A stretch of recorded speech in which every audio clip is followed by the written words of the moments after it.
It was fun while it lasted. It's ClipperBlog Live, the final show of the season. Fred Katz here after the Clippers 104-98 home loss to the Thunder. The Clippers lose the series 4-2 and fall in the Western Conference Finals. Finally, after 90-plus games, the season's over. A lot to talk about tonight. And here to join me, a couple of Clipper bloggers who've been here the whole year in Los Angeles is Patrick James. Patrick, how you feeling after that loss? How you dealing with this?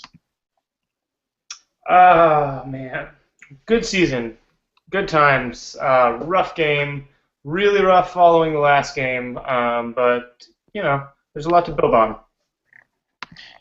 And in Alaska is Seth Partnow. And Seth, it's the last show of the year. I was wondering if you could finally tell us, where does offense actually happen? I had a World Cup joke all ready to go, and I was not expecting that question. So, and soccer is not where a lot of offense happens. So you spoiled my joke. Well, I'm sorry to let you down, Seth. I really am. We've got a decent amount to talk about tonight. I think we're really going to concentrate more on the themes of the series, the themes of really the season in general after this loss from tonight. But let's start off, Patrick. First of all, just what was the most important aspect of this game? The Clippers fall by 6. There were a lot of different and 8 at the half. What would you say aspect to take away? I lost you for a second, but I think you're asking what the defining moment of the game is, and I'm going to have to say it's the play of Kevin Durant. The Clippers just didn't have an answer for him. He was the best player on the court, and was the MVP of the league this year, and he played like it. This sounds like a canned response, but I mean, what are you going to say? Like, the guy was incredible, and especially in the third quarter when the Clippers had lots of kind of fits and starts and moments where it seemed like they were going to be able to kind of extend the lead. Durant just kept scoring. I mean, he was 5 for 5 in the third quarter, and every time he got the tiniest bit of daylight and was able to get a jumper off, he made it. It seemed like it seemed like there was nothing the Clippers could do. And I think, look, you just have to look there for the difference in the game.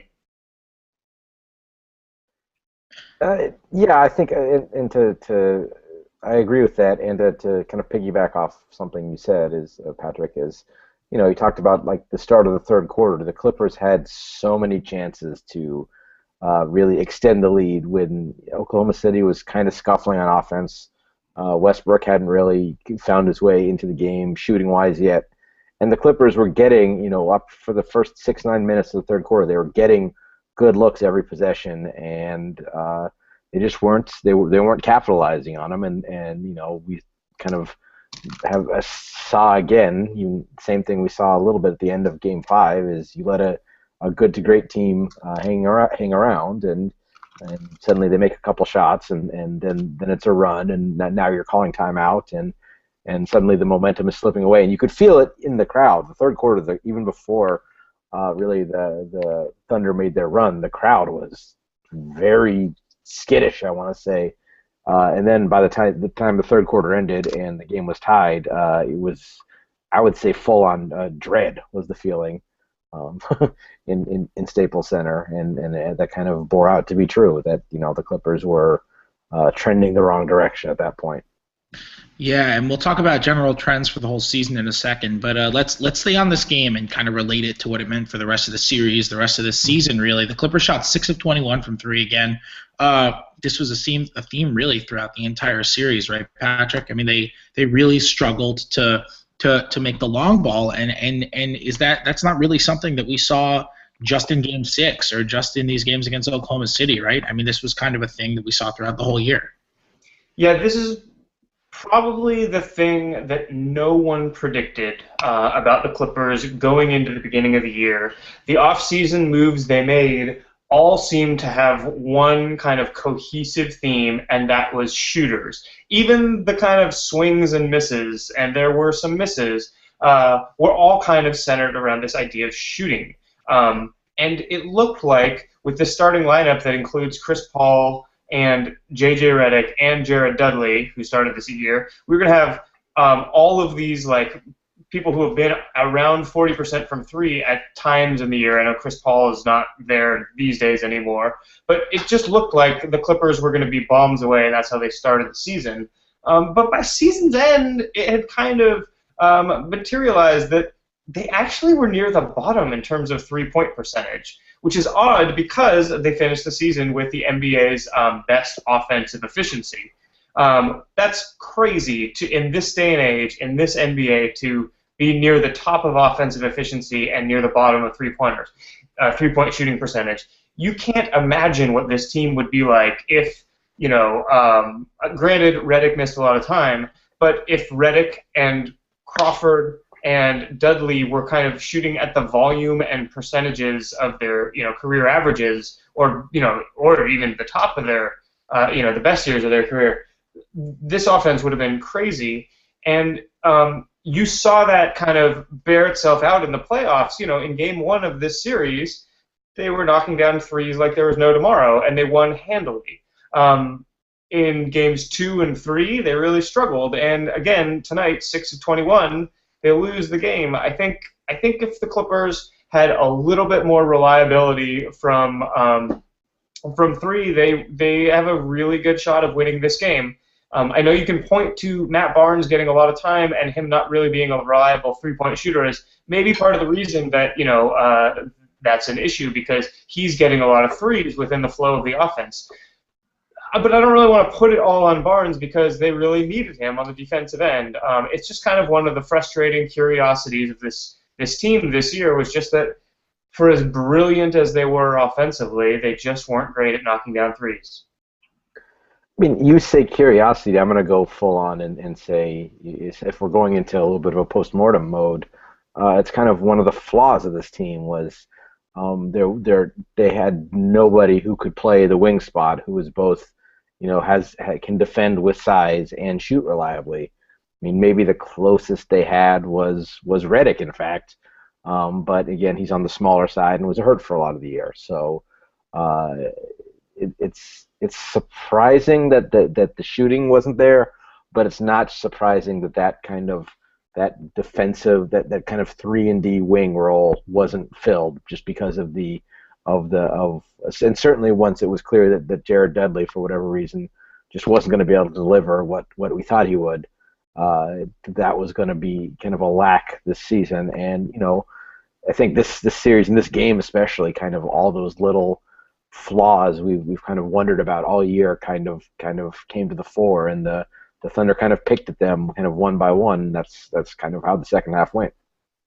Well, I think we're kind of beating around the bush right now of the idea of what my next question is, which is, you talk kind of about the swings and misses on some of these deals. Like Jared Dudley, for example, was not something you want. Maybe signing Ryan Hollins as your first free agent, when you could have just kind of told him, hey, wait it out, and you can practice with us and work out with us, and we have some other things we need to take care of first before we put you on our pay books. You can argue things like that were issues for the Clippers over the offseason. So let me ask you guys this. I think we can all universally agree that Doc Rivers did a very good job this year as a coach, and off the court, I don't think there's any debate about that, especially with the way that he's handled this recent Donald Sterling situation. On the court, I don't think there's much debate either. I mean, I think there are small critiques, maybe certain lineup decisions, things like that maybe you can disagree with, but I think overall he did a pretty wonderful job. That said, Seth, did Doc Rivers, the GM, let down Doc Rivers, the coach? I mean, I think you it's unavoidable to say that. I mean, you're looking at a situation where people are wondering, why is Glenn Davis getting crunch time minutes in an elimination game? And well, what's the other option? It's your two options there were really either Glenn Davis as kind of the third big man, or either Glenn Davis or Danny Green, just two guys they signed off the street after the trade deadline, and kind of not filling that what was an obvious gaping need all season is kind of a failure. Not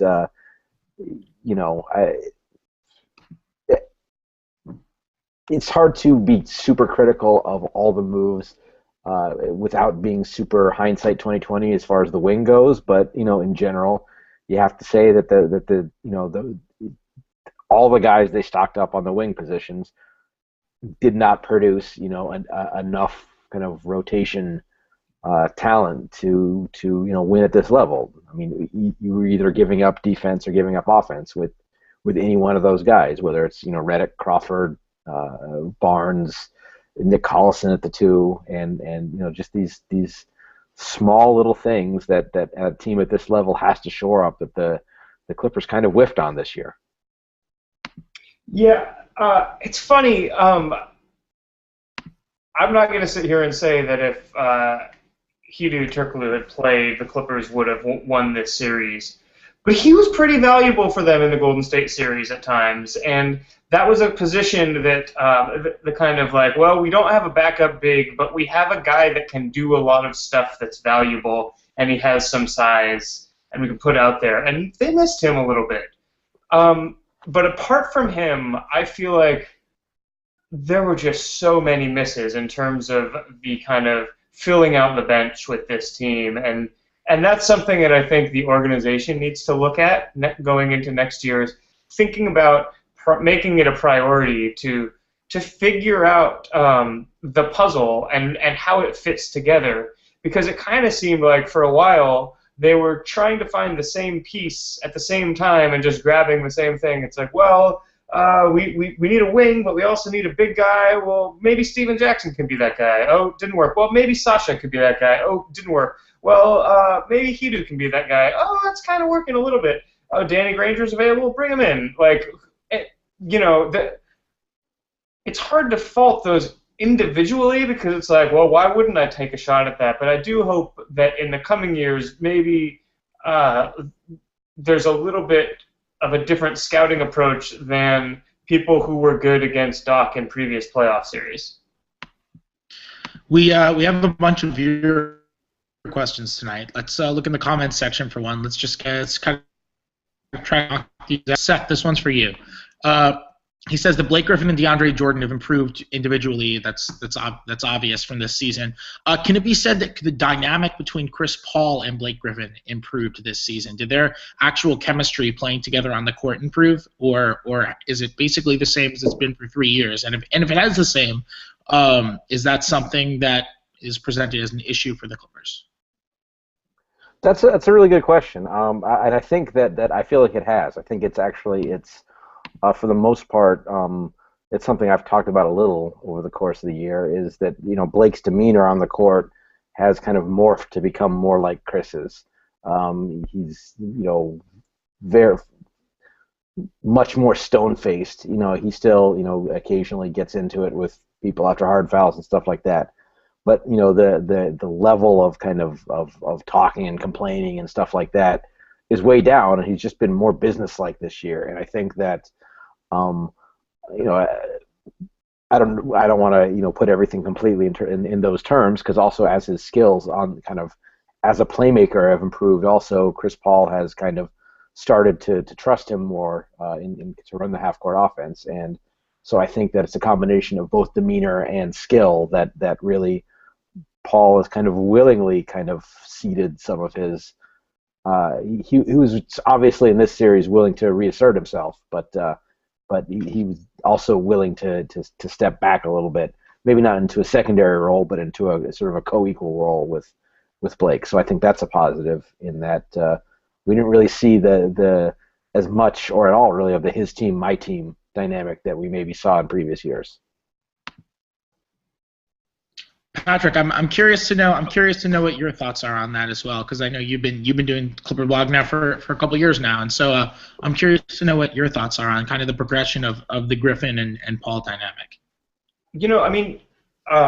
Fred, you had a story recently for the Washington Post, I believe, about the unstoppability, if I can make up a clumsy word, of that the Chris Paul, Blake Griffin high pick and roll. And I think that the way that works is so much better than it ever has been. And you have to look at that as an improvement in their relationship. To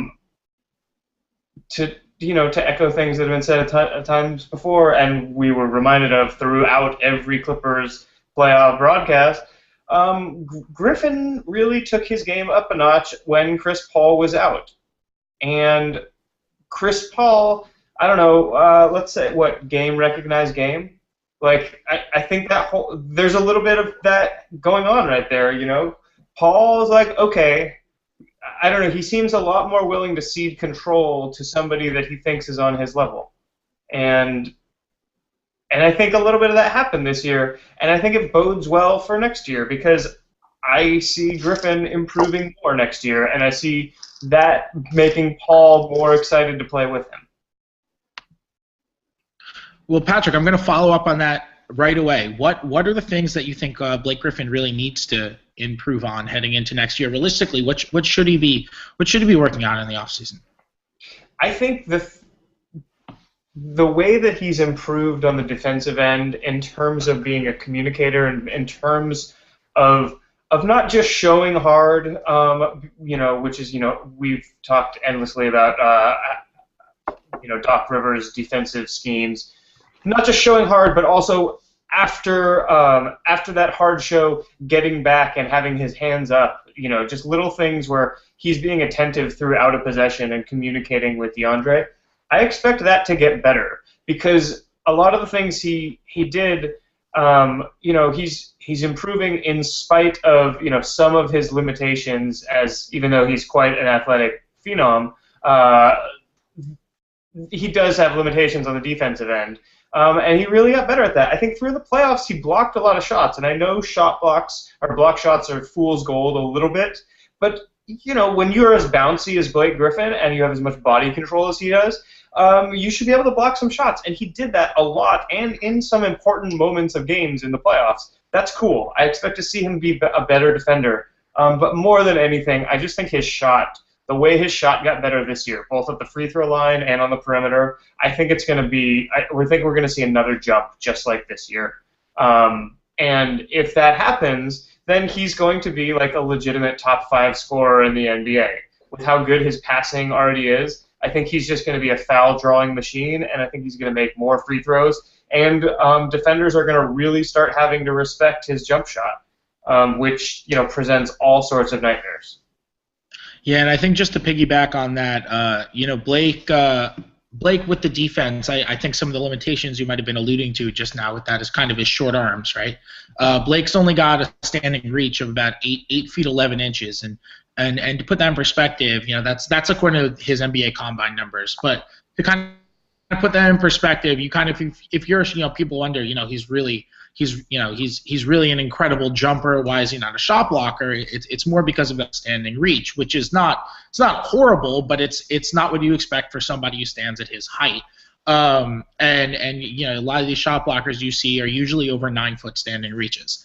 And the thing about Blake is that his defense got a lot better this year. I think the biggest thing for him, everyone talks about his shooting. I think that's going to improve. I think now at this point we're just going to see a natural trajectory. I think next year we're going to be seeing him shoot corner threes, similarly to how kind of Serge Ibaka does that when he just kind of goes to the corner. He knows he can take and make his corner threes when he's open. And I think at the very least that's kind of what we're going to see with his shooting for next year. But I think the big improvement for him can come on the defensive end. I think what a lot of people aren't talking about right now is Blake's going to be playing with FIBA for really the first time this year. And he's got a chance to learn some defense from some really good coaches playing with some really good players. That can help a lot. Look at how much playing with Team USA Select Team helped DeAndre Jordan this past summer. It's hard to say exactly how much he got from that, but he worked with some amazing defensive coaches when he was out there, and he got a lot better. And I'm sure a lot of his improvement has to do with Doc Rivers, but I'm sure a decent amount of it has to do with working with Team USA Select as well.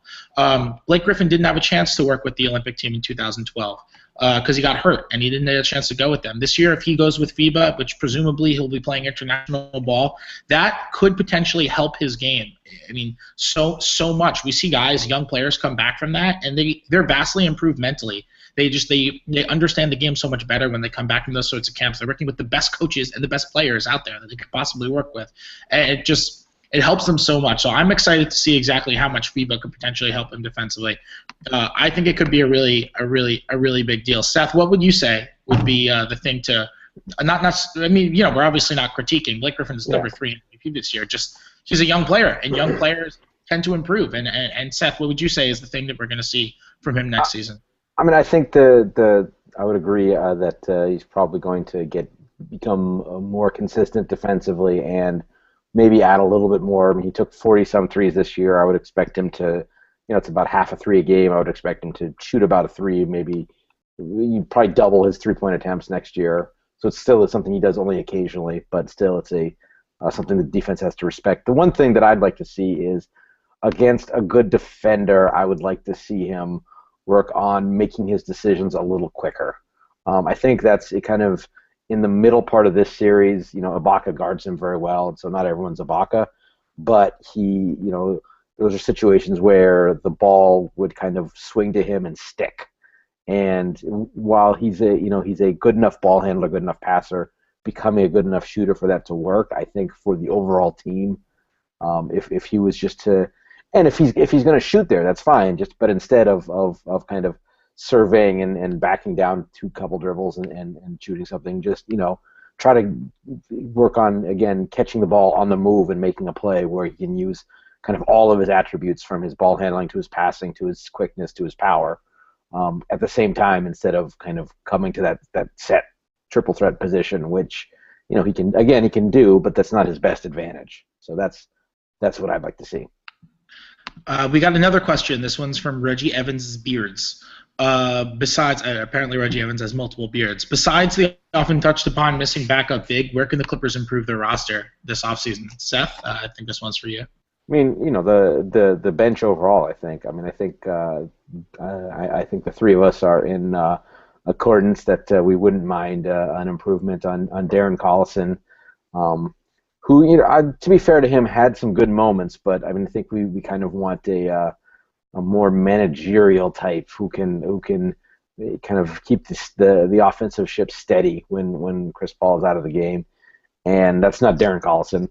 Obviously, you'd like to get, kind of one kind of frontline wing defender and kind of I don't know if you want to call it the Danny Green mold of a guy who play really good defense and, shoot a high 30s, low 40s from three. And obviously, like a guy, a competent guy who can play both big positions. So he can play either with Jordan or Griffin for, 18, 24 minutes a game. Those are, I mean, I think obviously the last one is the most important to address, just because it's going to be the hardest to find. But those are kind of the whole kind of revamping the whole bench. I think is really the key. So the first year of the Chris Paul era, the Clippers beat Memphis in the first round in 7 games. They get destroyed by the Spurs in round 2. Last year, they get a 2-0 lead on Memphis in the first round. They end up blowing that, losing in 6. This year, they beat Golden State in 7. They come up, they play Oklahoma City, who for all we know ends up going on to win the finals because that team is so good, has the league MVP, Seth is in vehement disagreement, but just for that head shake, I'm going to hope they win the finals now just so I can virtually throw it in your face from 4,000 miles away. But they might, they got a top 3 point guard, and Ibaka's become a heck of a player, and that team can get hot and probably beat anybody. So they lose in 6, and the Clippers, it seems like maybe they're on an upwards trajectory, but I want to ask this to both of you. Let's start with Patrick. Are the Clippers on the right trajectory? I mean, I know they lose in the Western Conference semifinals. I think if you put that in a vacuum, because it seems like the Clippers were definitely a top 4 team this year. It seems like losing in the Western Conference semifinals would be such a letdown, but the West was so strong this year, and considering the actual circumstance and considering what really went down, would you say that this was a disappointment in the way that they ended the season? And would you say that they're heading in the right direction and this is a team that can come back and be better next year? Patrick? Yeah, so this was a disappointment. And the reason it's a disappointment is because that this team had the talent, or at least had a puncher's chance. Up 7, under 50 seconds to go, a chance to go up 3-2. Looking back on that game makes me feel worse than Marty when he opened that microwave. Remember when people talked about True Detective? That was fun. it's just like all in knots because it's like, oh, they could have had it. It was so close. This didn't have to happen this way. That said, all of the development in terms of the core guys, the core young guys, Blake Griffin and DeAndre Jordan, makes the future look really bright. I don't think anyone expected DeAndre Jordan to have as big an impact on any playoff series as he had against Golden State. He has surpassed the kind of like threshold that I had for him. I just didn't think he was going to be this good, and I imagine he'll be better next year. That's really encouraging. Doc Rivers says he's not going anywhere. That's really encouraging. I see him being really good for player development. We've seen him be really good for Blake Griffin and DeAndre Jordan. So this year can be both disappointing because, you know, they could have gone farther if just a few things had gone a different way, and kind of encouraging because, you know, like the Thunder could have won the title a couple years ago. The Spurs maybe should have won last year. But both of those teams came back, and look where they are right now. This wasn't the Clippers' only shot, and that's why it's encouraging.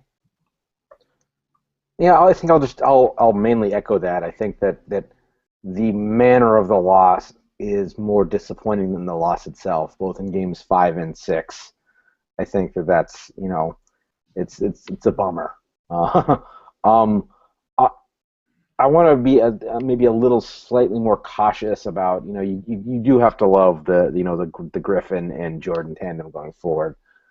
On the same time, though, you got to wonder, you know, Chris Paul is still the best point guard in the league, but for how long?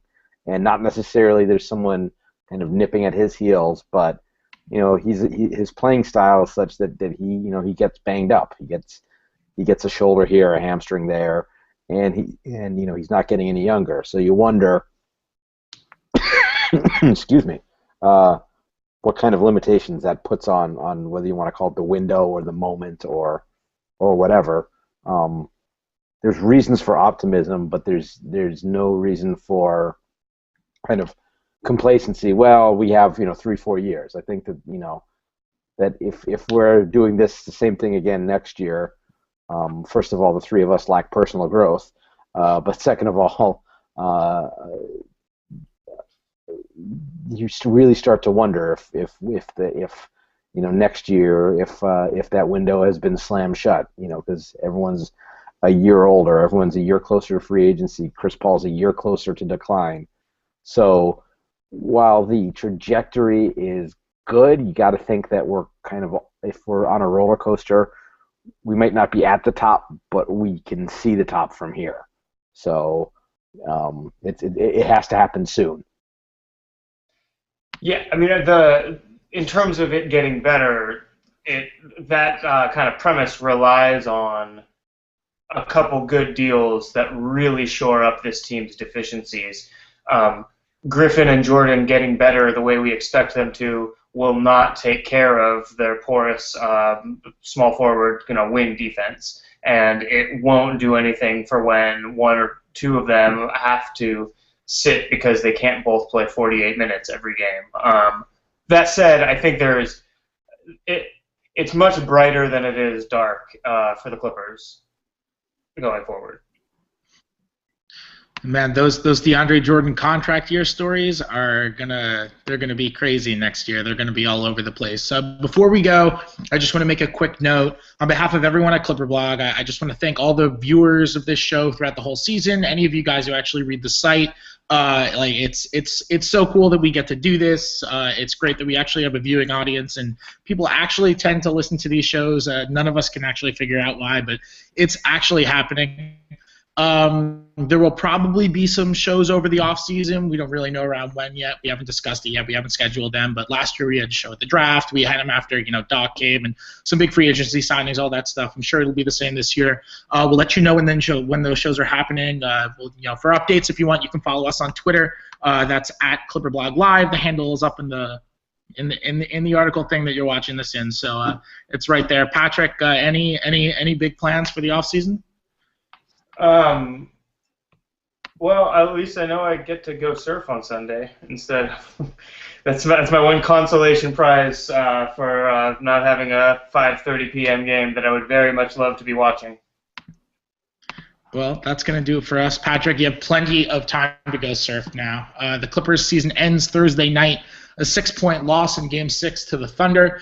We'll be back at you at some point in the future, and we're always around on Twitter to talk and just talk some hoops or riff or whatever. For Patrick James and Seth Partnow, I'm Fred Katz. Until next time, whenever that may be.